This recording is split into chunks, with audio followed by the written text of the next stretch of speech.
La nouvelle équipe gouvernementale qui inaugurera, en tout cas ça c'est sûr, les Jeux de Paris, puisque ce sera le 26 juillet prochain.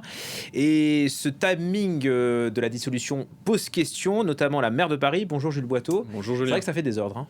Oui, en tout cas, il y a beaucoup d'incertitudes depuis hier.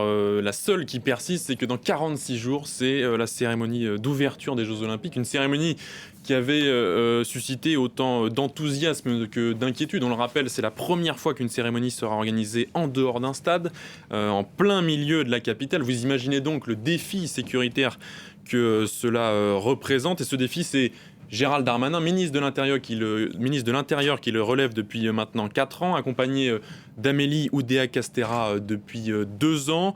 Mais voilà, les élections législatives anticipées entraîneront inévitablement une vacance du gouvernement, avec 2 scénarios. Soit la majorité conserve sa majorité, et donc le remaniement, il y aurait remaniement, mais on peut imaginer que les 2 personnages que j'ai cités seraient reconduits et organiserait donc les Jeux Olympiques, soit le Rassemblement national remporte ces législatives, et donc il y aurait un tout nouveau gouvernement. Cela veut dire un tout nouveau ministre de l'Intérieur et un tout nouveau ministre des Sports, de quoi chambouler l'organisation des Jeux Olympiques à quelques semaines de la cérémonie d'ouverture, et puis peut-être aussi ternir l'image des Jeux. Quelle image veut-on projeter dans le monde, a dit Amélie Oudéa-Castéra ce matin, avec une extrême droite à 40%. Alors évidemment, l'organisation des Jeux essaye de garder la tête froide.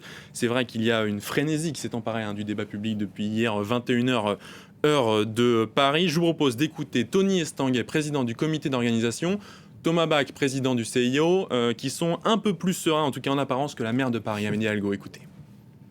J'ai été sidérée d'entendre le président de la République décider de faire une dissolution. Une dissolution juste avant les Jeux, c'est quand même quelque chose d'extrêmement troublant.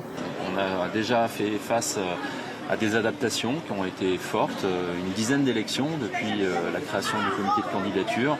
Donc voilà, on a toujours su travailler avec les acteurs publics.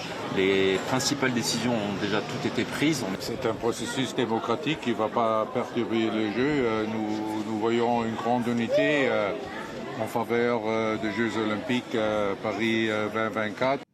Voilà, les principales décisions ont été prises. Pas de panique, le message en substance de Tony Estanguet et de Thomas Bach. Le but, c'est évidemment de rassurer tout le monde, les sportifs en premier lieu, mais aussi les spectateurs très nombreux qui se rendront à Paris durant cet été, les spectateurs français et les spectateurs étrangers. Tout est sous contrôle, nous promettent-ils. En tout cas, je peux vous assurer qu'ils regarderont très attentivement quand même les résultats des élections dans quelques semaines. Mais oui, tout le monde nous regarde. Merci beaucoup Jules Boiteau. C'est vrai que la dissolution